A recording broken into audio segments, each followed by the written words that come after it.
Hey everybody, I am here with Chris from Displaced Gamers. How's it going, man?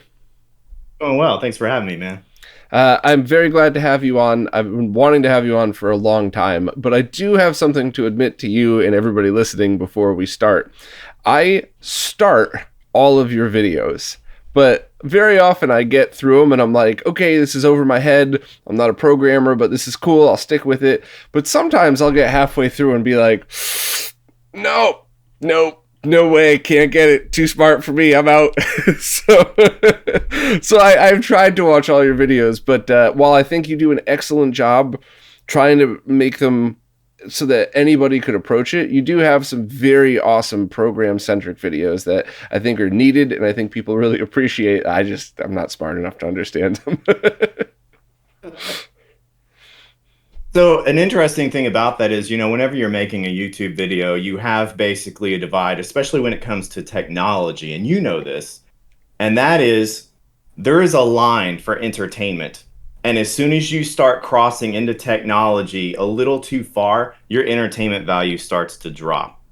And basically, whenever I'm creating videos, I'm trying to push the technology just a little bit further into and risk entertainment just a bit. So you're not the only one that that'll bail on it.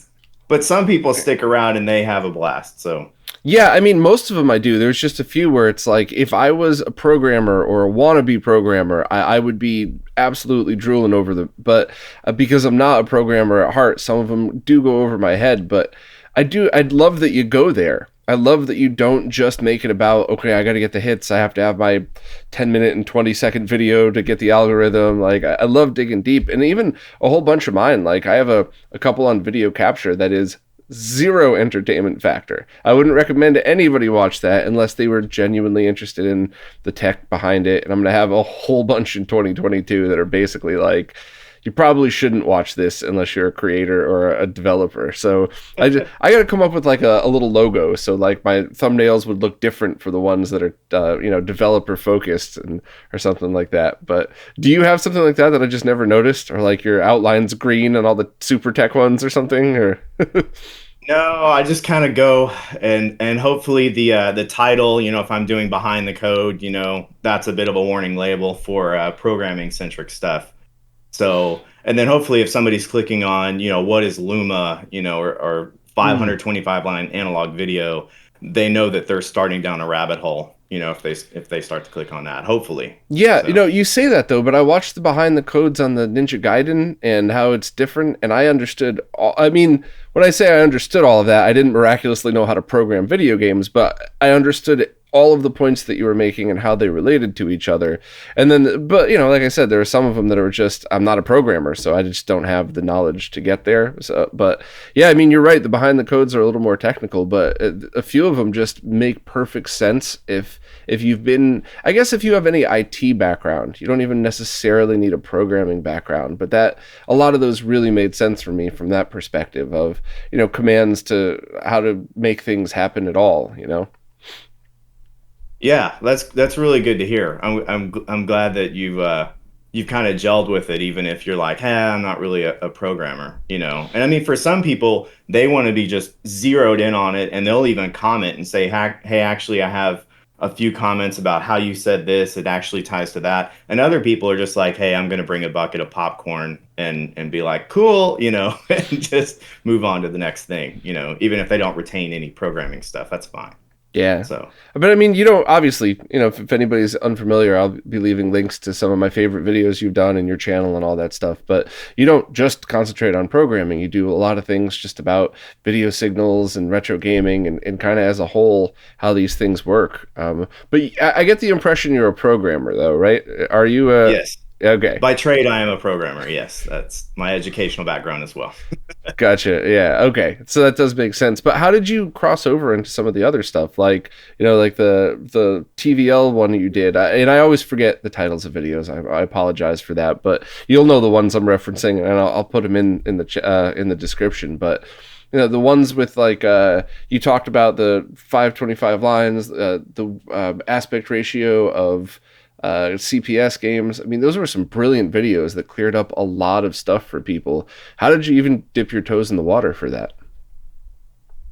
So I guess so back when I got my computer science degree actually, which was before YouTube, social media and all that stuff. I guess if you were cool on the net back then, you had a GeoCities website and made fun of America Online or something like that. Um, but I when I was pursuing my degree in computer science, I also almost minored in mass communications, like shooting video and doing that sort of thing. And I said, man, I wish there was some way to combine technology and making videos, and there wasn't really an outlet for it. Mm. So fast forward a few years, and I start Displaced Gamers with my friend Ginger, and we're just talking over Skype, and think, hey, why don't we just record this and put it online?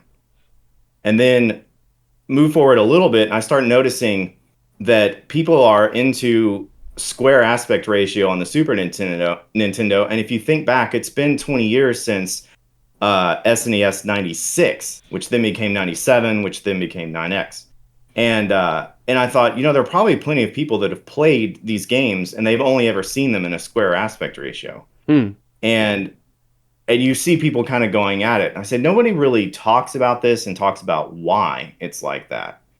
And so I actually, at that point, I asked Ginger, I said, hey, would you mind if I kind of spin the channel and just start making technical videos? And she said, yeah, go for it. And so that's when I started doing the research on Super Nintendo aspect ratio. And that's when my friendship with Artemio kicked up, and we were, hey, we're talking about samples and pixels and, analog television signals. And then it just kind of started spiraling into what you see on the channel now. I started picking up engineering books and reading about that because, as you know, Bob, you don't really want to just jump on Wikipedia and forums to do your research for anything. Uh, So, yeah, and that just kind of, well, it got to be where it is now after several years. yeah, So, forums are so dangerous because how could anybody just jumping in understand who knows what they're talking about and who's just the Dunning-Kruger blowhard that wants to see themselves type? And it's impossible. I mean, there are some signs, right? Like I had to dip into some IT stuff a couple days ago, and I jumped into a forum I've never been on, and I'm immediately like, okay, well, ignore that person, but like, let's see if I could figure out who else I'm supposed to listen to. But yeah, it's rough. So you just went the route of getting engineering books and checking it out that way? I did, and then I would kind of, as I would read through it, I would actually talk to Artemio a bit and say, "Hey, can you check me on this? Am I?" And he's like, "No," and he would have some of the same books, and so we'd confer about stuff because, especially when you're doing video signal stuff, you want to make sure you don't get anything wrong, Yeah. especially because, well, you'll lose your reputation for one thing, and then two, well, now you have these potentially thousands of people that have heard you say something and it was incorrect, and now you've propagated misinformation, on accident. So Yeah, I hate that's why it I takes so hate long that. to get those things out. I try to fact check everything, and whenever I let something slip that's wrong, it eats at me. And luckily, like the stuff that I've been, the most common thing is I'll say like pi is 3.41 instead of 3.14. Everybody's like, or put a 750 ohm resistor. If you really are working on these projects, you know that it's a 75 ohm, and I just fucked up, right? But it's what if you don't, and what if you hear that? Like it does absolutely bug me that I might screw those up. But luckily, we have amazing people in the scene like Artemio to help fact check this stuff, and I've worked with him a lot. Awesome person right there. So there are a lot of really good people to rely on, and it's so funny though because everybody learns differently. Like Voltar even said that's how he learned, is picking up books and reading it. Steve has like a degree in this stuff, and for me, like if I ever just picked up a book and started reading, I would retain almost nothing. And then I have to just jump in and start doing it. And I need the visualizations. And then, talking to other people and watching videos like yours are definitely the number one thing. But, maybe I have a learning disability or something, but even watching videos, like I get it. But if I just had a conversation with that same person that made the same video and went, that's cool, but what did you mean there? Oh, okay. I'll retain that forever. But just watching the video or trying to figure it out myself, like it's kind of hard, and it's so great that there's resources like your channel out there to help people along, because sometimes you just need to watch two videos on the same topic from two different people because they both explain it perfectly well but different. So you hit it from both angles, and it's like, oh, that makes sense now. So Yeah, for sure. And like I mean, on the subject of the books, I haven't really read all of them cover to cover. I've mostly used them as reference books, so I'll go for a specific topic and I'll look it up. But I'm the same way, whereas I want hands-on all the time. So even if I'm reading a book, if I'm talking to somebody, I want, like, there's a reason why I bought that oscilloscope, right? It's because I want to dive into it and mess with it. And one of the ways, so at the time I was pursuing computer science, while I was in college, I bought my first arcade machine. It was a hard drive and arcade machine, the full sit down cockpit version of it. And it was mostly broken, and I split the cost with a buddy of mine. And I mean, this was like over 20 years ago, right? So it wasn't too expensive. But before I know it, I have 4 or 5 other engineering students over at my apartment just tearing up this machine. And we're just like, how does this thing work? We don't know. And of course, the internet didn't have the resources then. So it was very much like, hand me that multimeter. Let me see if I can get shocked, or something like that, that kind of a thing. And that was kind of I guess my interest in engineering really started taking off there as a hobby. Hmm. So I was working for a guy at a time who had a degree in engineering and a hobby in computer science. I was pursuing a degree in computer science and I had a hobby in engineering. And 20 plus years ago, engineering and computer science were a lot more of a synergy in terms of what you were learning than they are now, where you're so many layers removed from the hardware as a software developer. Yeah. So Why a hard driving, by the way? Because I remember playing that. I loved it as a kid because I got to drive and shift with a clutch. But was it just like a favorite game of yours that you thought was neat? Or I mean, I loved a lot of different arcade games, and I thought like hard driving really stood out because it came out in like 1988, and they never really made a home port that did it any justice. I mean, you could play it on the Genesis or whatever, but I mean, the whole thing is, I mean, it had force feedback steering in 1988, and you had the gear shift and all that. You could run into the cow and it would move, and that's true. That and is there are all these absolutely. things that I wanted to do in the game. They had it for sale at the arcade, and when you own the arcade machine, suddenly it turns into a sandbox game because you can turn around and you can go the wrong way. You can control how much time you have on the timer, and so I mean, we would go backwards on the course, and if you took the course backwards, there's a barn. I don't know if you remember much about the game at Oh all, yeah. but when you start, there's a stunt course and a speed course, and if you turn right, you go past the barn with the cow that moves, and you can go down the hill. Well, if you turn around and go backward up the hill at full speed, you can jump the barn. And if you turn the wheel to the side, you can actually land the car as well. And That's so nuts. basically, that's what we did. I mean, that was one of the things that we did while playing the game is turning this arcade game into a sandbox game. I What can would you do? spend hours doing that if I knew that that was a thing. I don't even care how much time it took. I would practice that until I got it right, just for the hell of it. Yeah, you start making bets on it, like, oh, it's great. That is awesome. That game gets a bad rap because of its terrible home ports, but it was. Did you see Vitor's version of it on the SNES where he increased the frame rate and everything? Yeah, that was pretty wild. Still not the arcade version, but it was really incredible to see the difference. Yeah, a lot. I mean, frame rate makes a huge difference on that game, and physics. Like Yeah, sometimes the physics are there's a Sega Saturn port that looks really good, animates really well, but the physics aren't quite there. So I don't think I I've don't know ever if you. played the Saturn version. Is that you Okay, Japan only, or was that US as well? I think so. Yeah, Hmm. Yeah, that's so much more of a vast library if you go dip into the Japanese Saturn library than the US. definitely. I mean, PC Engine and TurboGrafx 16 as well. Like it's pretty crazy how much we missed out on in the States. Yeah, absolutely. So, what are your favorite consoles to play or to work on for any of this stuff? Because a lot of your behind the codes have been NES games, right? They've been pretty NES centric, but I have a lot of different consoles. So my favorite would probably be the NES. I started with the Atari 2600 and NES and SNES, and that's probably where my favorites are. But at the same time, like I mean, I played the heck out of NHL 94 or whatever on the Genesis at a friend's house, and have specific memories of those. But so it's mostly 8-bit into 16-bit era, and then I got really into PCs in the early 90s. Mm. So, and then I came back to consoles with the Dreamcast and then kind of caught up and went from there. So that's kind of my brief history of consoles. So you So skipped over the whole first generation 3D graphics then. yeah, I kind of did. The 90s were a very growing pains moment for 3D gaming. So it's not to say that I don't go back and play some of those games, but things were changing on a monthly basis, it felt like. Yeah, it is kind of funny to see the similarities between like Atari 2600 and Television, ColecoVision into like PlayStation 1, Saturn, and N64 in that graphics for those early consoles, both early 2D and early 3D, a lot of it was you got to use your imagination because they can't quite do what they're trying to do and they're learning as they go. So some of the stuff might work and some doesn't. So you can go back and play like Breakout or Super Breakout on 2600 and it's just as fun today as it always was, but there's a whole bunch of original Atari games where it's like I would never waste my time on this. And it's the same thing with a lot of the 3D games where it's like some of them just totally hold up because they're great games, and other ones it's like I see what you were going for with this, but I'm gonna just go play a modern version of something similar instead.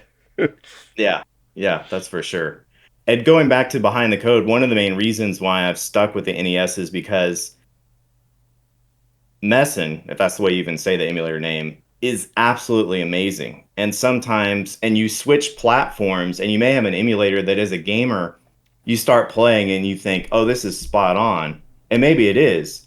But for me, if it doesn't have, good debugging utilities in it, then it's tough to get into them and reverse engineer, you Hmm. know, with an emulator that doesn't quite have that feature set to it. So I would like to get into some more Genesis games. And the very first episode I ever did, which was kind of like a pre behind the code, was mostly Sega Genesis stuff.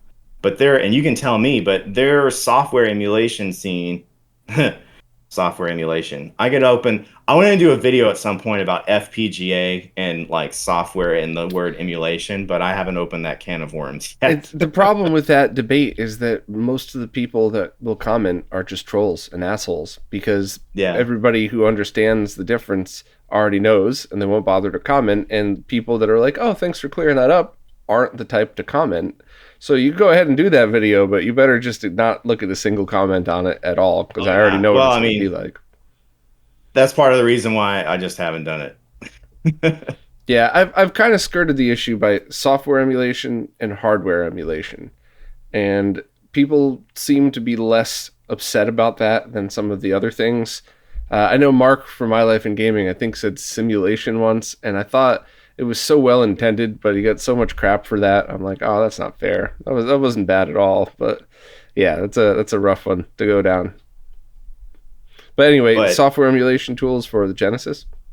yeah, so basically just being able to, for any given platform, have access to a good debugger to be able to step through code, viewing RAM, etc. So, and specifically on the Genesis, I can't remember. I think I used Regen D. It's like I don't know if I think that was the name of that one. Um, I think I used that emulator a lot, and then Exodus, I believe it was called. Hmm. So, Genesis Exodus.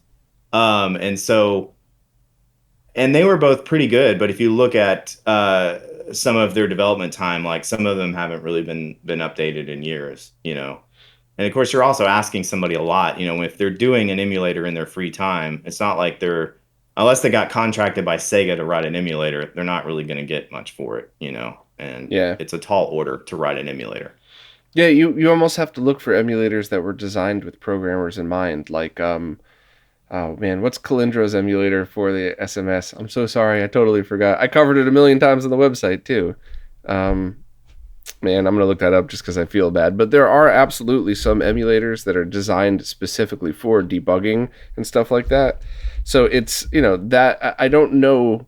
Emulicious. There we go. Okay, so if you're looking for MSX, SMS, Game Boy, that one's definitely programmer focused. But because I'm not a programmer, I can't really remember which ones for which consoles have those features. Other than that, just because I've been following the project on SMS Power since the first time I saw it.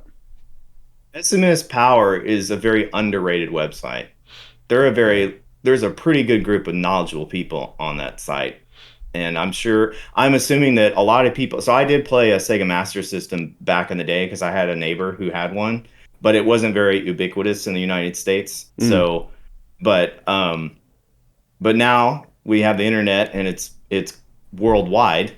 So you see a lot of the enthusiasts for the Sega Master System come together and share information there, and it's a really great resource. Yeah, So definitely. And hopefully we'll get more screen choices for the Game Gear because I think that's a pretty neat way to experience the library, not by squishing SMS games into it, but by simply all of the SMS games that were ported to the Game Gear ported. We'll get to that in a second. I know your video recently on that, but so yeah, it's if the screen was better and you like portables, that's kind of a really neat way to play a lot of those as well. where are we on that anyway? Like in terms of Game Gear screen ability, because aren't we looking toward like there's like a version 2 of the popular replacement screen that might be on the way that has more pixels I think there's a bunch available? out there now and a bunch in development, and I stopped paying attention because I let Tito do it for us. So I pay attention to the Macho Nacho videos, and when he teaches me about the new ones, that's when I learn about them because so many of them were and I don't mean to be disrespectful, but so many of them were region locked in that like they wouldn't ship outside of the country they were manufactured in. A bunch of them were suspiciously similar to another. So is it a clone? Is it a clean room reverse engineering? And it's one of those like I don't know. I'll wait for round two. I have one sitting next to me. I have two, I think, and they're both excellent, and they're both far better than the original screen, like a million times better. Uh, but my hope is that someday, probably years from now, OLED screens are able to be made in different shapes, and we could just say, I want an exact Game Gear resolution OLED screen in this shape, and be able to just drop those in all handhelds. I don't know if that's possible. I don't think it'll happen, but that's my it's my wish for handhelds is that get really good modern screens on them that just run in the original resolution. I agree. I have my Game Gear. I put a replacement screen in, a popular replacement screen from about 4 years ago, 3, 4 years ago, perhaps what you'd say, and it has different scaling options, but the cropping, aspect ratio, shimmering, all that stuff for as good as the screen was so distracting. It was for me personally. That is, that I said, gosh, I really hope we can get something that can have a I, bit more pixels to be able to do that scaling. Yeah, I actually found both. I found that I started playing it like a lot longer just because I could actually see the screen. But on the flip side of things, I found myself messing with the settings the entire time when I really should have just been playing games on it. No, I hear you on that. Yeah. I just mentioned though, what is a port? Your NES versus Famicom Disk System video that just came out. Um, did you take a look at all as well as and I can't remember, I'm sorry, because I've watched a bunch of your videos recently in a row catching up, but did you get into the whole how NES games were translated to SNES for things like the Mario All-Stars collection and things like that? I got into it a little bit on the airmailing enemies bug for Super Mario Brothers 2 That's where I'm because seeing that from a couple of months ago. Okay. yeah. So like I don't know if you got into that one much, but Hmm. basically when they when they brought over Super Mario Brothers 2, which was Doki Doki Panic, to the SNES, like the code almost matches exactly. For with the exception of the different addressing, 16-bit addressing on the NES, 24-bit addressing on the SNES. So they're going to go to different addresses. But other than that, the logic, at least the section of the logic that I was stepping through, was identical. And rather than they actually patched that bug elsewhere in the on the Super Nintendo version. Hmm. So, um, I'm assuming that somebody else who wrote it, either or the same person that wrote it and hadn't seen it for a few years, went, oh, and they just kind of fixed it elsewhere, like for in a function that's further down the line in terms of code execution. So, I don't know if that made any sense, but No, a basically, 100%. Yeah. I guess if it doesn't make sense to anybody, but go back and check those videos out. But I mean, I thought they were both pretty interesting in that, what really defines a port? because I just, in my mind, not a programmer, going from like Metroid on the Famicom Disk System to the cartridge of it. Well, they changed the opening title music. I don't think much other music, if at all, was changed in that. And then uh, that's not much of a change. So I just in my brain visualized like a couple of code changes and that was it. But you're right, it's a different platform. You're calling out registers on a cartridge instead of places on a disk and stuff like that. And it was pretty neat to see that. And that's what got me thinking back to.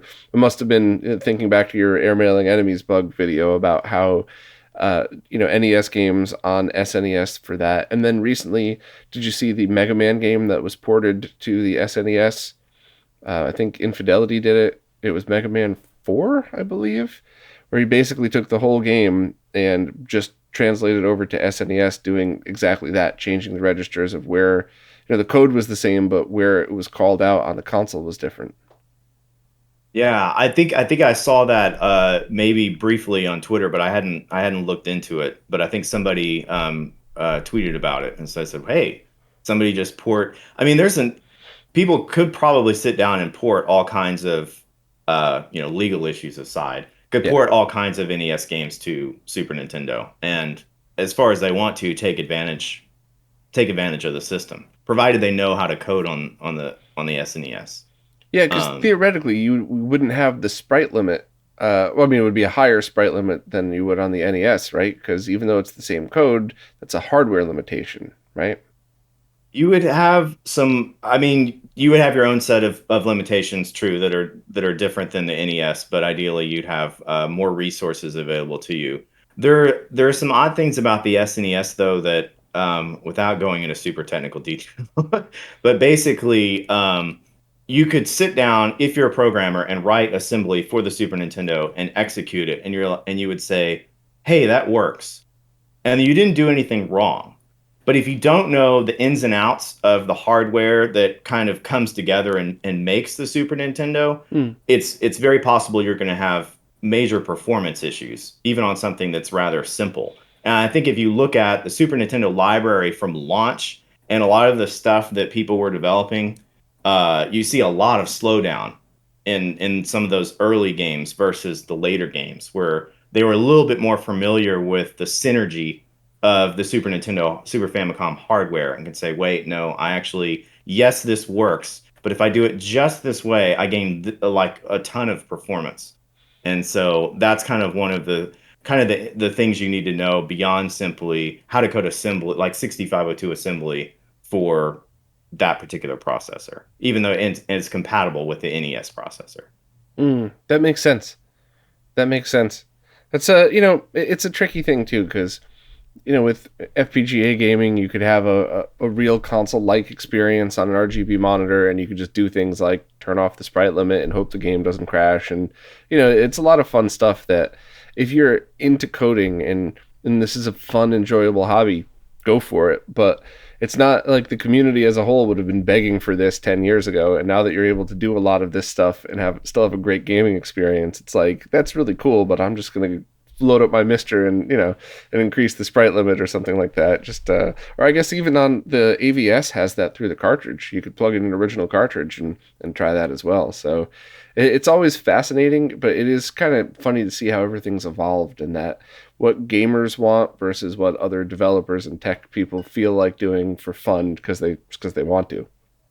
Yeah, I think, in fact, there was a guy that made Super Mario Brothers for the Commodore 64 Hmm. not too long ago, and and shared it with the public, But a lot of people who are not programmers will oftentimes question, well, why did you take this intellectual property and put it on the Commodore 64, because you're risking and share it with people because Hmm. you're risking, a takedown, and we already have it for the NES, the Super Nintendo. Like, why would you do it on the Commodore 64? And that's where you basically have that divide between gamers and developers.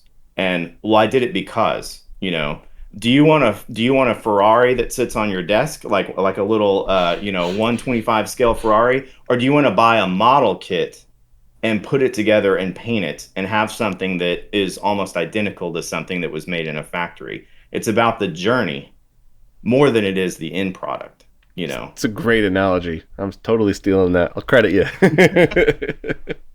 Yeah, that is a great analogy, and that is pretty cool. And it is funny to see even some non-tech people will see that and totally get it. Just the same way somebody that's not an expert in cars could walk up to something that's a custom, beautiful job and just appreciate it without ever really knowing what it took to build the motor that way. You know, how they had to bang out the quarter panels to restore the original without any waves in the paint. Like, you know, you don't need to know any of those details to appreciate it. And it's funny to see that in code as well, where some people will totally get like, holy crap, Sonic the Hedgehog is playable on the C64 now, but it's not just a reskin of another game. Like it's running and the scrolling's smooth, and they don't know how or why, but they totally appreciate that. And you're right, other people are just like, why wouldn't you just go buy the toy car model and stick it on your desk? So Yeah, it's cool that there's something for everybody though.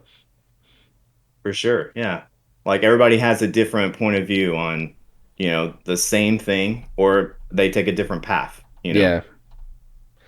So because I pulled up your YouTube channel because I wanted to make sure I got the names of some of these right. But um, you know, you do cover such a wide variety of tech stuff on this.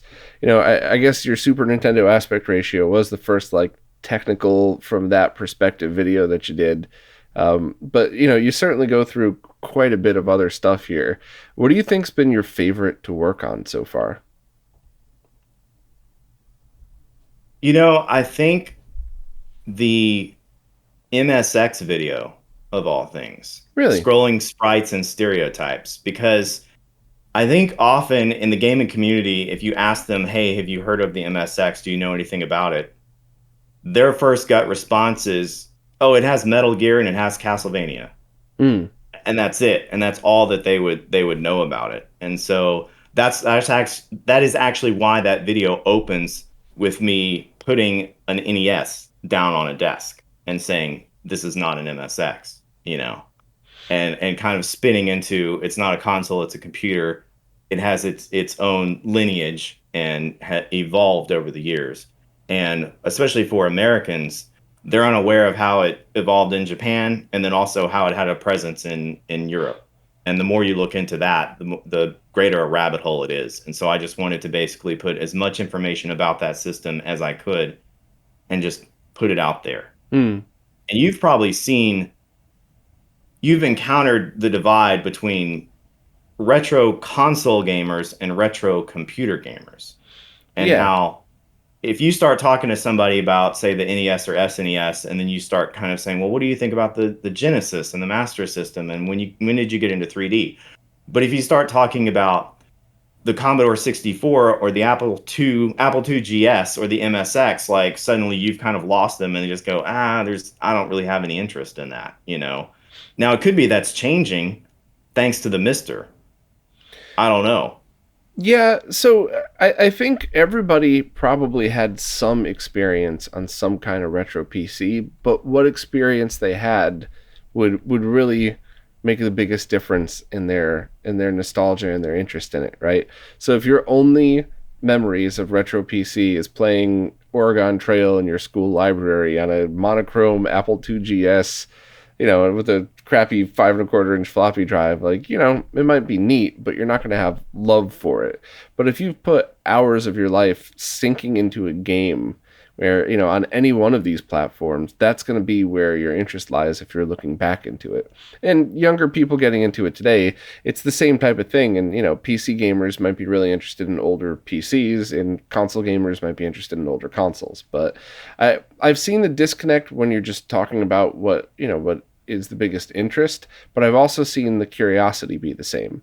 So if it's like, if you say like, what's your favorite game on the, you know, Amiga, or, you know, or Commodore 64 is probably the better example, and people go, oh, I didn't have one, well, the conversation's over. But if you start talking about something very cool about the Commodore 64 that a console gamer might be interested in, most of them will be like, really? Well, what's that all about? Tell me more, type of thing. So, and, you know, there is, of course, always the trolls. It's like, you know, PC is better, consoles are better, but those don't count as people, so we should just ignore them anyway. Yeah, yeah, they don't even count as people.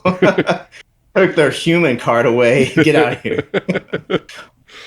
Yeah, I mean, even on the Commodore 64 front, right? It's almost like a tale of two Commodore 64s. If you get someone who grew up and had an NTSC Commodore 64 and had a PAL Commodore 64, those are two completely different experiences. And it's not just a matter of, games being developed for one that were ported to another. You would ask somebody, well, what are the top 20 games on the Commodore 64? If you get a room full of people that grew up on PAL, they would be in agreement. NTSC might be in agreement. I mean, there are tens of thousands of games on the system, but some were super popular. And then the two meet, and there's almost no, that Venn diagram is like, yeah, we have no intersection here. Yeah. We have no common ground. So it's also weird for people that grew up on, here's dating myself, IBM compatible PCs, right?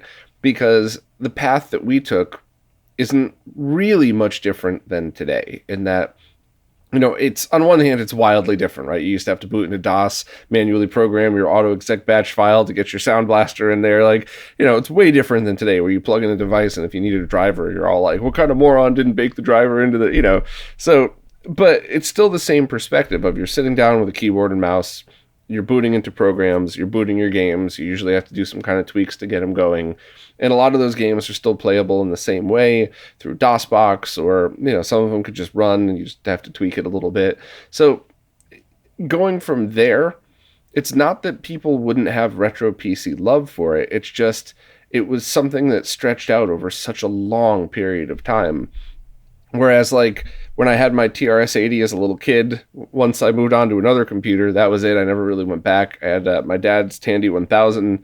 That's kind of cool, but that's still IBM compatible PC territory right there. So it wasn't like that sandbox that you had to play in with, because Commodore 64, you could only run those games on a C64. But my Tandy 1000 ran the same exact games that 5 different brand computers ran.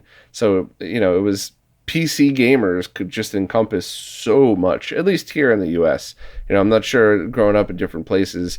Like, if my friend in Australia, like, only had a Commodore 64. There was no, at least in his neighborhood with his friends, there was nobody gaming on just regular PCs. Everybody just got their C64 or something. So it's kind of interesting to see the difference in that. I mean, which ones did you grow up on? IBM PC was the first one that we had in the home, that my dad picked up, and I mean, it was CGA, it was 1984 level PC. So the games were pretty simple, but then you would go to school, and I was working on an Apple II. Like, our computer lab was split in half. Half was Apple II and half was Commodore 64. Oh, really? So that was another thing. IBM PC at home, got to use the Commodore 64 and the Apple II at school, and say, man, I wish I could play games on these that are not Oregon Trail. I enjoyed Oregon Trail. I totally know what you mean. But I mean, I died of dysentery as many times as somebody actually had Castle Wolfenstein at school. Oh, wow. And I don't know how that happened, but that kind of blew my mind, being able to play that way back in the day, and but I would say, gosh, I kind of wish I had a Commodore 64 to be able to play these games, but like, you didn't run out in like 1985 and hey, I'm gonna drop $500 on this computer too, or that, or whatever. And of course, that's one of the reasons why consoles have so much like home, like penetration into the home, is because move the decimal over on their costs, especially way back then. So, yeah, I think the Tandy 1000 in the early 80s cost like $2,000. Like, that's insane to think. I think that's why we had it for so long before moving on to I think I went from there to like a 386 PC that I bought off of a family member or something like that, because just the price was wildly different. I still kind of laugh sometimes when I see like an i5 laptop brand new for $399, and it's like, man, if you only knew what, the price difference in that, even with inflation. I mean, do you remember portable PCs in the 80s? It was basically the tower with a CRT built in that weighed like 100 pounds. Yeah. It's like a boat anchor that cost you a fortune, So I maybe had one friend whose dad had one, and I think it was issued to him through work, and that Same. was Yeah. the only person I knew that had one at the time. Yeah. That's So, crazy. and it So would be outdated in 2 years, yeah, right? it would, but I think back then it was a little, either it was different or I'm just, because I was so little back then, it just was unobtainable. But I think a lot of people just made what they had work for longer because it was so expensive. So I think the PC that we had the expansion to 256K of RAM in it, which is still hilarious to think about today. But that kind of bought a couple more years. But then you started to see the games requiring, the first time I saw 384K, I was like, we're so close, but I can't play that game. And then it just kind of went from there. But I think a lot of people tried to had to stretch it out just because you couldn't keep dropping, 1,500, $2,000 every 3 years or something. Whereas even with a console, dropping $300 every couple of years is way easier to swallow. Yeah.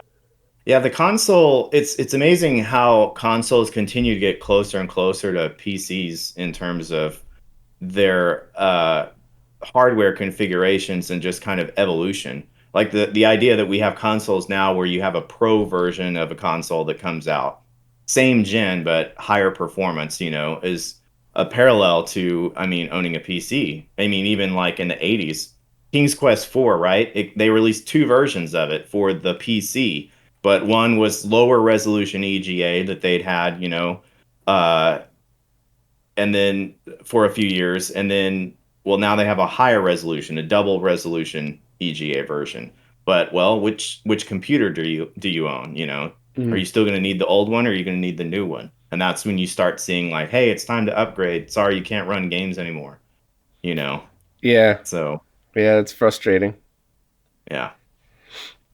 So, when how do you choose what videos you make in these? Are you just like, do you have a million projects going on, and whichever one's done next you work on, or do you have a plan for these? Because they're varied. I mean, they all make sense. They all why they would be on your channel, but you're bouncing back and forth between, the Atari 2600 analog video scalers. I loved that one, and then you go right into like uh, different code for Battletoads and stuff like that. So it was pretty cool to have the variety. But I was just kind of wondering what made you decide to do which. Well, sometimes it's just very a current events thing. So in the Atari example, Mike released the RetroTink 5X Pro, and I picked that up, and I said, well, the first thing I'm going to hook this up to is an Atari, because I bet no one else is doing that right now, and just to kind of see how it went. And I've dabbled a little bit in Atari development, and I have a good friend of mine, Daryl Spice, who's written a lot of Atari homebrew games and sold them. And so I said, hey, this is a way for me to look at the code and the scaling, and then it's just simply my interest was just spinning. Just the fact that programmers for Atari had that level of control of the video signal. It wasn't, hey, I only have so much time to do this work, and then VSync is going to hit, and we're going to get a new frame. It's literally you're coding the program, and you have to say, oh, I need to code vertical sync into the execution time and make sure it happens at the right time. And so my interest in development, as well as my interest in analog video signals, I mean, just really collided with that. And so that's why I said, I'm going to do a video on this. And I basically parked everything I was working on, made that Atari video. And then meanwhile, the Battletoads video that came after it, not going to lie, someone in the comments on one of the previous Behind the Codes videos was like, you should do the Battletoads Turbo Tunnel. And I said, sure, why not? And so that's how I started working on that one. That's So funny. That's pretty yeah. funny. Yeah, for me, a lot of the videos that I do is feedback like that, where it's just a bunch of people keep asking the same question. So I go, well, this needs to be answered, I guess. So let me just whip up a video. And sometimes I try to do things that are topical, and I try to do things that I think would fit, and I fail miserably. And it's like a metaphor for my life. Whenever I just do me, I do fine. And whenever I try to be something that I think other people might want me to be, I fail miserably at it. And I'm like, yeah, should have just been the jolly fat guy and stopped trying to be anything else. But yeah, So sometimes I might have a million ideas in my head, but sometimes I'm like, gosh, when I finish this project, whatever it is I'm working on at the time, what on earth am I going to do next? You know? I don't really like to have dead time because it takes so long to crank out those videos, So Yeah. I can't imagine you running out of ideas though, because there's just so many awesome things for you to talk about and so many different ways to look at things. And there's, I guess maybe if you're not inspired in the moment, cool. But I think your channel doesn't have an end in sight. I think you could keep doing this for a long time if you still enjoy it and you wanted to. definitely enjoying it right now. And you're right, I do feel like there are tons of topics to cover. And I also feel like, especially when you get to things like aspect ratio and video signals, I mean, one of the reasons why I started making those videos is I didn't really want to do a vlog style video. I wanted something that could be a reference video, Mm. that anybody who's interested in the topic, just as you would look up something on Wikipedia, you could go to YouTube and be like Super Nintendo aspect ratio, or like Luma signal or something like that, and just get a video that just talks about that particular topic. So a lot of people like that Super Nintendo aspect ratio video gets mentioned a lot, I think, on Reddit, where people will be in a discussion about aspect ratio and then someone will cite it. And I'll see a little surge from that. And that's a lot of fun because I'm like, oh, somebody must be talking about this somewhere, or something like that. So, but you're right. I feel like I get lost on what am I going to do next, but it's not because I've run out of ideas, but it's because there are so many things out there, and I just need to make sure I choose the right one and don't feel like I've lost too much time. I mean, you talk about going down a rabbit hole. The Monopoly trade AI video, that was almost a nightmare. How Where I long was did that just take like, you? oh, this is so much code and I can't keep it straight, but still managed to crank out a video for it. How long did that take you to make then? Uh, I feel like it took like 4 or 5 weeks or something like that. Wow. So Jeez. One thing I've always been curious about, and I don't know if this is good enough for a video or if it's so simple that you could just answer it, but why was it that the input latency programmed into Mortal Kombat for the Super Nintendo was so much longer than for the Genesis? And for anybody unfamiliar, and please correct me if I'm wrong here, but from the time you press the button to the time there's movement on screen has to do on classic consoles that are all wired and plugged in, has to do with partially the hardware and when it detects it, the button press based on the frame, but also in how it was coded to read that and make something happen on screen. And I liked both games. I got used to it because it's not unlike variable input lag. It's not something that you can't adjust to. I just, when I was in the arcades, it felt way different than at home. But I was just kind of curious why there was so big of a difference in that. Because I think it was like 2 frames on the SNES, 1 frame on the Genesis, and 1 frame on the arcade or something. it could, well, so this is all speculation. It would be better for me to, look into it directly. But sometimes whenever you're handling your code loop, because every game is just a giant loop, Mm.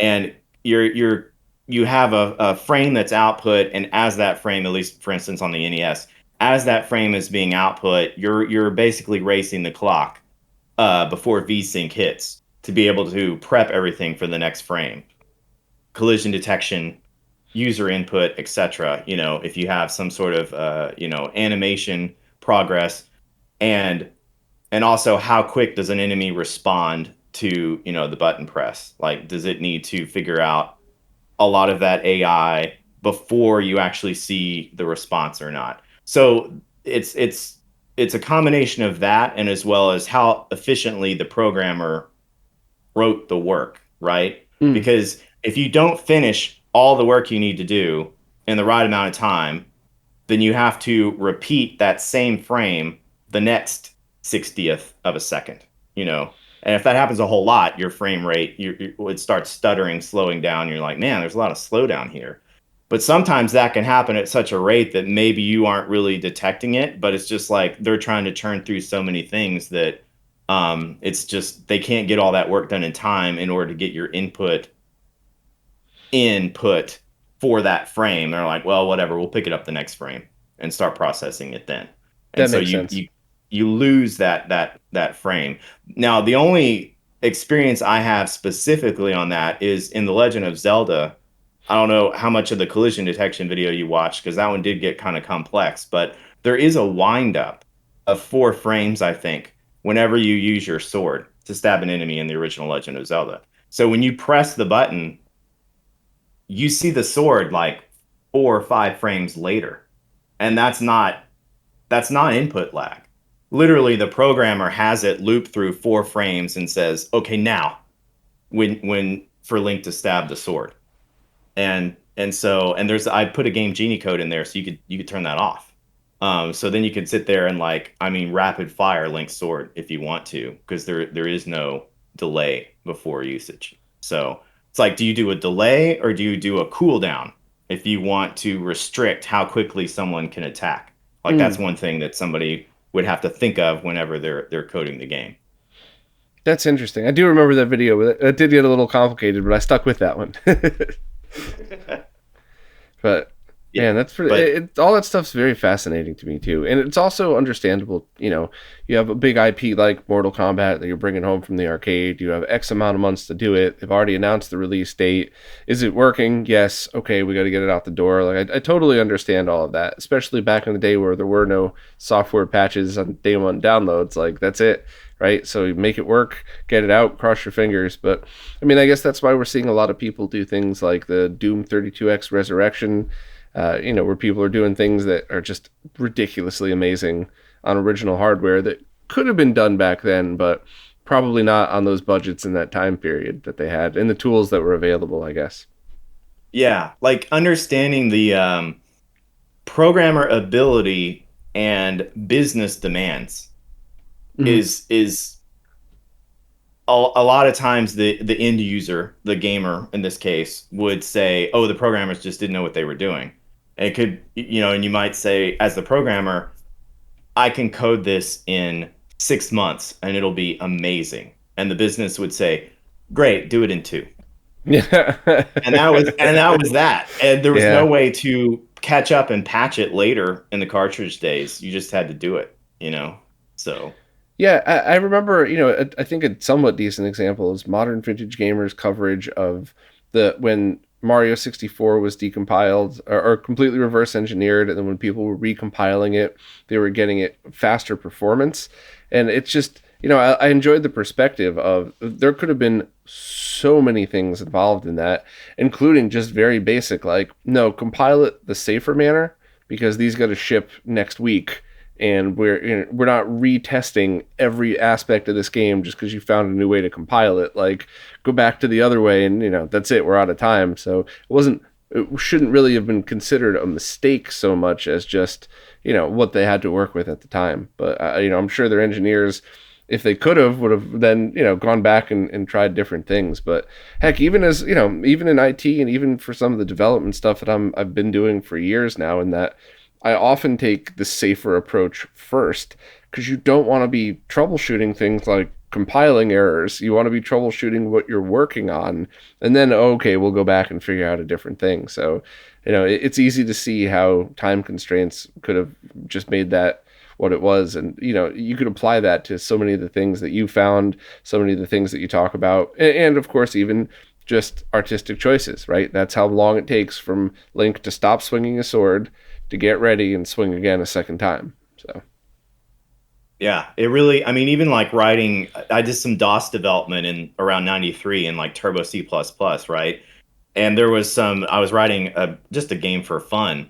And suddenly the game had doubled or tripled in size. And I said, whoa, wait, what happened? And it was because whenever you could compile, you could say include debug code. So if the game were to crash, it would spit out a whole lot of information for you, or you could like step through it, etc.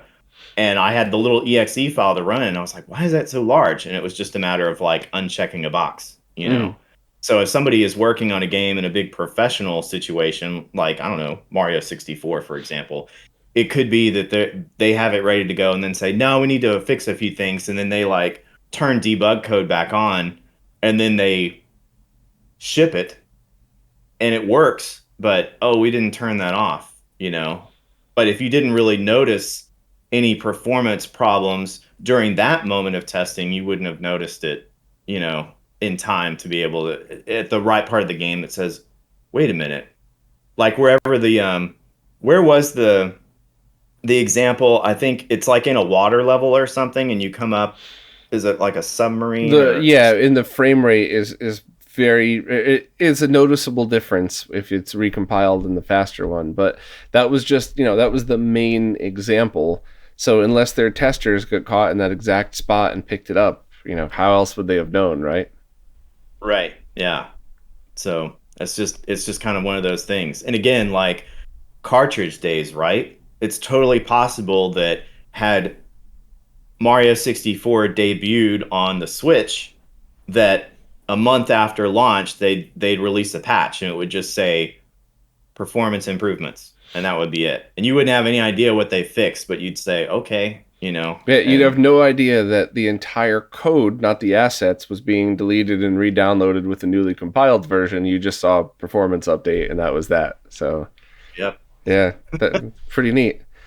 I mean, I like both aspects, right? I was just complaining the other day on a podcast about how when I played Owlboy on Switch, it was the worst gaming experience I ever had. I've never had a game crash as much as that one, and a couple people commented like, "Hey, same thing," and I stopped playing it. I just went back last month and downloaded the latest update, and it's perfect. It never crashed once. So it's like, both ways to look at that. It's very cool that you already paid for something that now is working right, but would that have ever shipped back in the day on a cartridge if it was that broken? So, Yeah, it's the best of both worlds, it's I guess. yeah, I mean it's definitely, being able to patch stuff is a catch 22. Yeah, I mean it's as somebody who's writing the code, you can say, "Oh good. If I made a major mistake and I'm embarrassed about it or whatever, I can fix it and then we can update it." But as a company, you could say, "You know what? We're at 85% completion. Let's ship the game." you know, Yeah. and we'll catch up later. That kind of thing. And And that's such a marketing move because any nerd goes, but sometimes you get to 99 and you realize that you messed up and you got to go back to 75 to finish it. And so, yeah, it's, oh, God, that's got to be maddening. yeah, it was the late 90s on PC in particular when 3D had really kicked up and we were seeing, DirectX was really hitting a stride. I was getting a lot of games around 1999, 2000, and that was when I first said the phrase out loud, release now, patch later, Hmm. you know, because you were starting, they said, hey, we have this internet now. We can distribute patches to everyone. So, because previously, if they shipped something on a computer and it had a problem, you could either download it from their BBS if you had a modem, or they would literally send you like a patch floppy disk in the mail. And it's not as though they were going to do that with cartridges. Right. So, although you've seen some cartridges did get revision, like Super Mario Brothers 2, right? There are two different revisions of Mario 2 because they fixed a bug. And it's not as though they're going to tell you, "Hey, we fixed that." It's just if you bought the game in 1988, it's going to be different than if you bought it in 1989. Yeah. And nobody knows. So, Yeah, wasn't it also the Zelda versions as well? The end screens look different. There's a few things with that where there's just differences between when you would have purchased that cartridge. yeah, so the original Zelda, the cartridge release in the US, the first cartridge release didn't have that hold and reset and hit power off screen. Hmm. And my friend down the street, who that's where I saw Zelda for the first time, he had an NES at launch, and so he got Zelda when it came out. And then I got it much later. It was 1989, I think. And my copy had the little box at the bottom that said, "Hey, hold and reset and hit power off," and that was one of the revisions that you can obviously see as part of revision one of Zelda. So, and that had to do with the MMC1 chip because they eventually fixed that. You don't have to hold and reset and hit power off on any battery backed game on the MMC3 or 5, I think.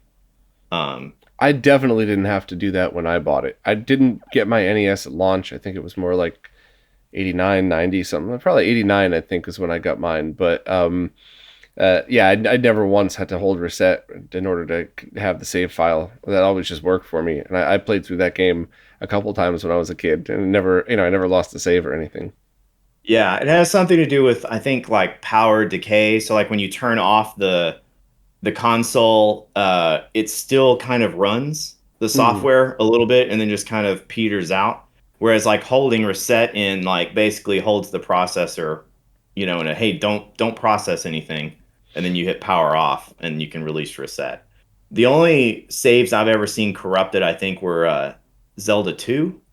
um, and it would still pass it. Like you wouldn't lose your save game, but your attack power would go from 8, which is the maximum you could have, to like 0 or Hmm. F, and you could one shot everything. So like, I mean, even like you get all the way to Thunderbird, and you can just one shot him, at the very end. So I think the only one you couldn't was Shadow Link or whatever you call him. I still can't get into that game. I Nicole Express was streaming that the other day, and I jumped on for a few minutes, and I was just like, yeah, sorry, I can't. I just it's not that wasn't my Zelda growing up, and it was just a totally different thing, and I don't know why I still can't really get into it. Yeah, I think that's why. I mean, I think it's a pretty good game, but I think because it was so different than The Legend of Zelda that a lot of people didn't like it. A parallel a decade later would be when they showed footage of Zelda, The Legend of Zelda for the GameCube, and it was Ganon and Link fighting. You're like, oh, this is the next evolution of, Ocarina of Time graphics. And then they said, nah. And then they changed the art direction and made Wind Waker. Yeah, Ah, I don't want to play that. It's terrible. It looks ugly, And, perhaps.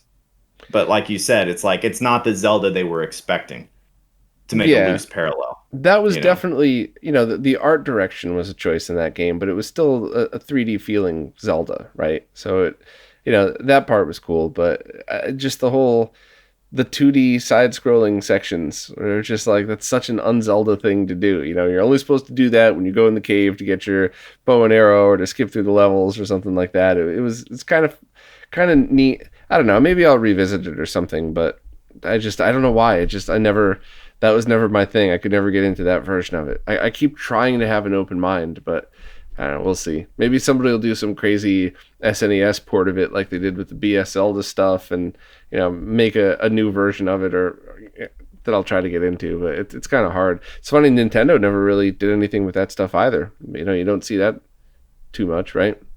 Yeah, I feel like if Nintendo decides that they want to kind of up something, I mean, we saw Link's Awakening, right? Get the huge port all the way up to Switch from Game Boy, slash Game Boy Color, I guess.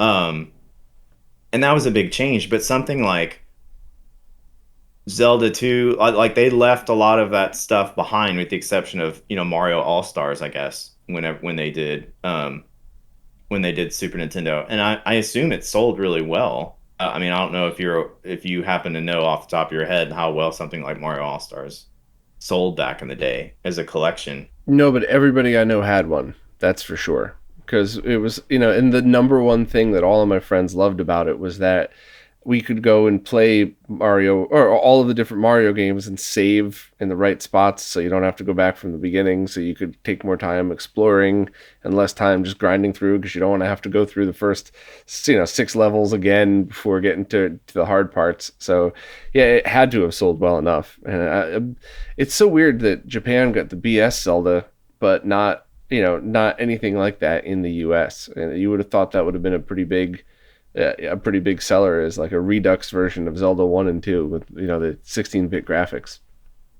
Yeah, I mean, I think they could have done a lot of stuff. They could have done, well, eventually we saw Metroid Zero Mission, right? But Yep. like the original Metroid on Famicom Disk System, you could save instead of do passwords. So I mean, that probably alone would have increased a lot of people's enjoyment of Metroid, because having to deal with, oh, I gotta, I either have to die or press up and A or whatever on controller two, write down a password, which you may get wrong, and then re-enter it the next time you power up. What if you could just save, power off, come back to it later, just like you would The Legend of Zelda? That would make a difference. True. So They were probably relying on their sequels and not reboots and stuff as much as they do now. But that original Metroid game certainly could have. I mean, that was the little differences between Super Metroid made such a difference. Did you ever play the ROM hack Retroid? I don't think I have. Does it add the map and stuff So in it, or? it's for Super Nintendo. It basically turns Super Metroid into Metroid. Same map, Okay. auto saving. So whenever you enter, like if you pass into Norfair and then you turn off the SNES, it'll automatically save there and bring you back where that is. There was a couple of bugs. I kept trying to reach out to the person who made it, and I never heard back. And QWERTYmoto recently took a look at it and worked through some of the bugs, implemented the map fixes, and I think the last step was I think we're looking to take the Famicom Disk System soundtrack and make that an MSU1 addition to Oh it. wow. So, but I mean, it just it's the yeah. I played through the last version that was officially released, and I plan on replaying it when QWERTY's done with it. But it was so good because it was everything that you liked about the first one without any of the annoyances and some of the I just remember trying to play Kraid in the original, and it's just impossible to have that boss fight. And now it's more fair. It's the same controls as Super Metroid, a little locked down to feel more Metroid-esque. But I thought that was cool, and I think there's always so much potential to reboot the best of the series of any games. And so I'm always wondering why. I guess you can't. If you beat something to death, then people lose interest. But there's certainly a lot of room for Nintendo to do that with a lot of their intellectual property, and it's just a shame that they haven't in a long time. Like Link to the Past, right? That could get the same exact treatment as Link's Awakening. I have no idea why they wouldn't do that. Yeah, I mean they could almost use the new Link's Awakening engine. People sometimes throw that word around too much, but and basically morph it into Link to the Past. But Nintendo's not really one to like do something like a half-baked version of something, you know? Like they really like to put polish on it. So I don't know that they would just say, "Oh, we'll just change up the map and we'll use the same engine and make it Link to the Past." Like they really have to give it an extra oomph, you know. Yeah, So at least I feel like they would. I do really wish they would do that stuff with the entire 3DS library because there are so many games on there that were excellent that would fit right at home on the Switch. Some very minor changes, even if it was. I don't think they'd. Well, I guess maybe that's the issue right there. Is some games would kind of have to be locked in portable mode and wouldn't be able to use it in docked mode, and I don't think they'd be cool with that. But there's so many opportunities, and with so much shovelware out there, it's surprising that Yeah. they don't capitalize a little bit more on the stuff that is both good and would definitely sell. Yeah, and I don't know if they would ever devote resources to it, but one other video I made was about should we patch old games, Hmm. you know? And it was about the as I say Fazanadu, some people say Faxanadu, bug, with the pendant. And but like for instance, Zelda 2 has performance issues because it was ported, there's that word again, from the Famicom Disk System to the cartridge version, MMC1.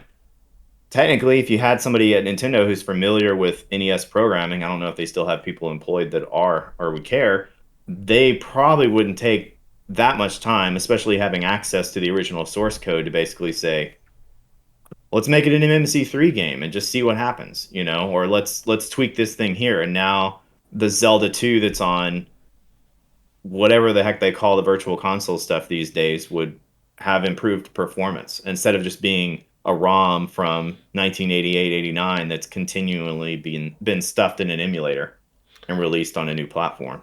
So that's an interesting debate then. If they are adding save states to games on the virtual console, they're already patching them one way or another, right? So would it be better to go the extra distance and fix the things that are broken from the older games, or is it better to offer the player a choice, play it without save states in the original version, play it patched with the newer one?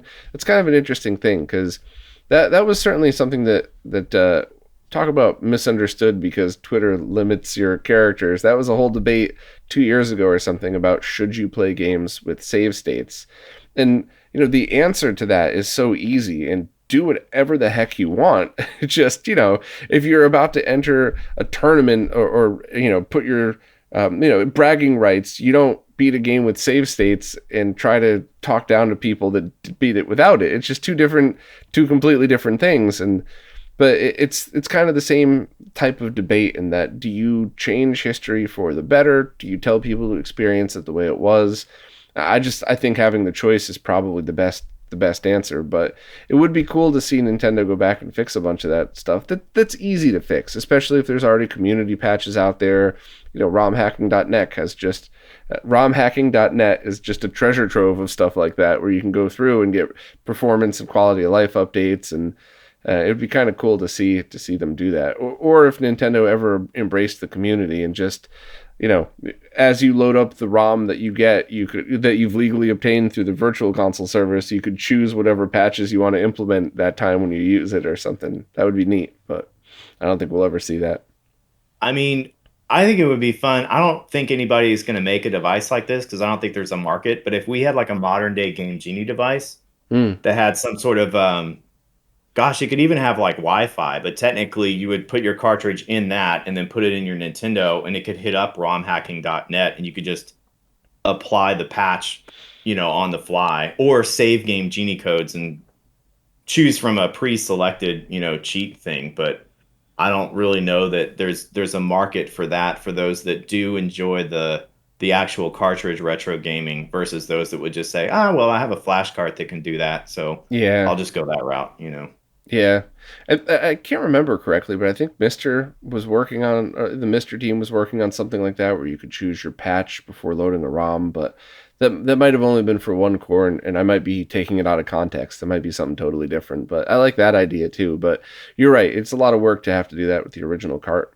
They did Hyperkin sold something based on the LCD mod ROM hack that allowed you to use your NES or the Zapper through Duck Hunt on a flat panel TV, and that's essentially all it was doing, is patching it in real time, which I thought was really cool.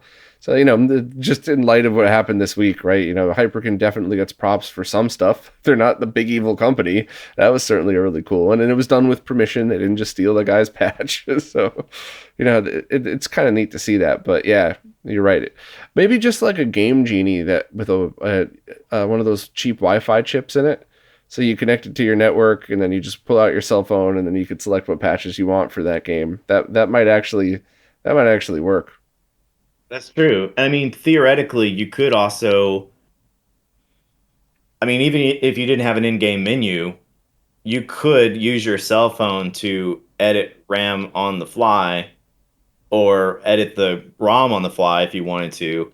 Um, but as fun as that stuff sounds, I always get concerned because I don't want any of that stuff entering into speedrunning. Yeah. Um, so it's a bit of a, I love speedrunners. I love the stuff they do. I hope that at some point I make a ROM discovery that influences speedrunning. I'd love for that to happen. So, but as we go down that path of like finding like new ways to change games and cheat or whatever, that's more stuff that's tempting, those people to. But most people I've met from the speedrunning community are just absolutely amazing people. And they were like, hey, whatever. I would never do that, because I have a conscience. But Yeah, I mean, obviously I can't speak for an entire group of people, but almost every single one of the speedrunners that I've gotten to know, that I'm friends with, it's really more about their own self-satisfaction, and celebrating that publicly is almost a cool bonus. Whereas yeah, like they want to know themselves that they did it, and the thought of cheating isn't, they would absolutely cheat to practice. Okay, let me use yeah, the save state. Let me speed up the game here. Let me get infinite lives. Definitely, and that's an excellent tool for that. But it's all about themselves. Like, I want to feel like I did this. I don't want to feel like I don't want to lie to myself. So, yeah, I mean, there's always, every group's got their one or two, but the majority of the people I've worked with are very much like that, where it means a lot to them to be able to do these things. But so yeah, you're right. I wonder how that would affect speedrunning. it might be kind of fun to mess with. I don't know how many people would, but obviously, if a product was developed by that like that, you have to support it and go through all the commercializing of it, etc. Unless you just open sourced it and said good luck. True. But yeah, I don't know if there's a market for that or not, but it be something I'd love to mess with. That's for sure. Do you make So any hardware, or are you strictly I software haven't really gotten programming? into making hardware. I mean, I think it would be fun to get into it, but I think if I started down that path, then I mean, I wouldn't have any time for YouTube videos. And that's kind of, that's kind of where my passion is right now is doing some research and then scripting something that hopefully makes sense and then cranking out a video about it and then moving to the next thing. So, That makes sense. I mean, it's kind of cool too because it's you have a hobby that you enjoy and you get to share it with other people and grow a community around the stuff that you do and it's I imagine that's pretty rewarding versus just like okay I'm gonna go make a board and but release it to the public and hope somebody likes it.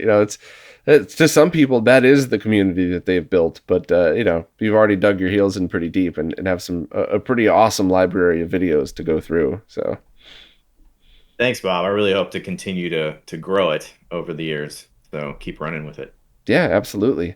As we wind this down, is there anything that you wanted to tell people? Any stories that you wanted to tell? Anything that I forgot that you just wanted people to know who are, just getting to know you? Because, a lot of people watch your videos, but, without stuff like this, it's kind of hard to know the person behind the code.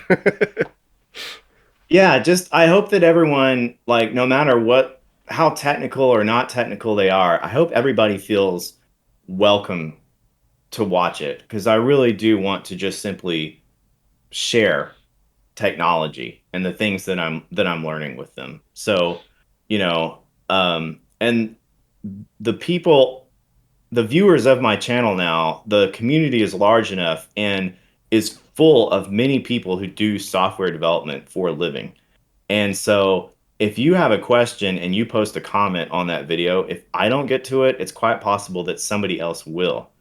That's So awesome. an NES developer, someone who's done a lot of work in the community, could answer it, or just another programming assembly enthusiast, for example, in the case of behind the code. So like just feel and don't feel like you have to watch a video all the way through. Feel like you can pause it, roll it back, or just try out certain things and just kind of see if it interests you, because it could be something that maybe you wanted to dip your feet in the pool of development, but you're not sure.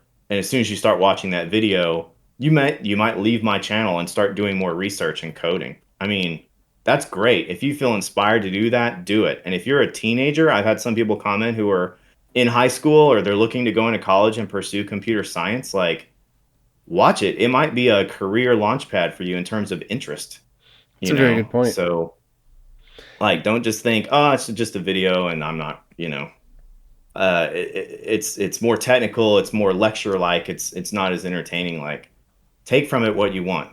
That's basically what I'm saying. Yeah, but you always do a good job kind of summing things up at the beginning.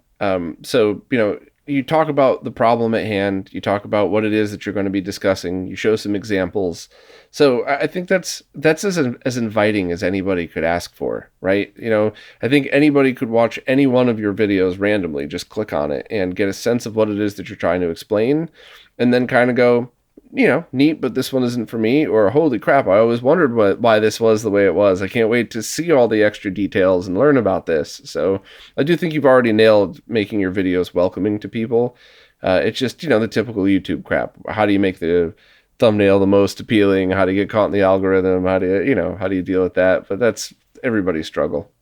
Right. Should I make a thumbnail that has a Zelda cartridge that says this is a port with an arrow pointing to it? Yeah, I mean, no, you that's know, I thought that was great. I thought that was an excellent way to grab people's attentions without being cheesy. You know what I mean? That's the happy medium of like very basic. Here's why you want to watch this versus going a little too far. if I feel comfortable enough to make a clickbaity thumbnail, it's because hopefully I feel like I have delivered on the promise. It's not just an empty, hey, click my video Yeah. type of thing. Yeah, and that I do have to go back and try to figure out a way to make thumbnails for the super technical stuff for mine. Like, you probably don't want to watch this. I don't want to make that the thumbnail, but like I want to try to make it so that people familiar with my stuff. It's like, here's a tutorial where if you're into the subject, you're really gonna want to watch this, and if you're not, please don't waste your time. Watch another one of my videos. True. I mean, when My Life in Gaming was doing all the RGB stuff, they were naming it like 101, 201, 401. I mean, they made it sound like courses, because I mean, they were going into some of that tech stuff and probably wanted to give off that vibe for anybody clicking on it. I mean, I haven't asked Corey or try that, but that's just what I assumed. I think I vaguely remember talking to them about it, and I think it was pretty much that, where they just wanted to feel like it was a lecture series, but more entertaining than that, where people could learn. So I think that's pretty much it. Yeah, that is a pretty good idea. I don't know. I suck at YouTube, so I just need somebody to come in and rename all my videos and put them all in different categories, and just, I wish I had the resources to just hire people to do that, so I could just not even think about it anymore. But luckily, I got Mason helping me with thumbnails now, so they don't all look like somebody trying to make something in MS Paint, which is basically what most of my other thumbnails were. So, well, thanks for taking the time to do this. I hope this is the first of many. Maybe the next time. Maybe the next time I'm super into one of your videos and I just don't understand chunks of it, we could just do a fun, silly live stream where we take questions from other people too, and just kind of dig deeper into this stuff, because you're doing such a great job teaching people about a wide range of stuff, and I definitely looking forward to seeing what else you do and how many other times you could confuse me when I'm watching TV at night trying to catch up on my YouTube. Thanks, Bob. I really appreciate it. Absolutely. And I, of course, will put links to all of your social media, where to find you, and all of that stuff in the description. Awesome.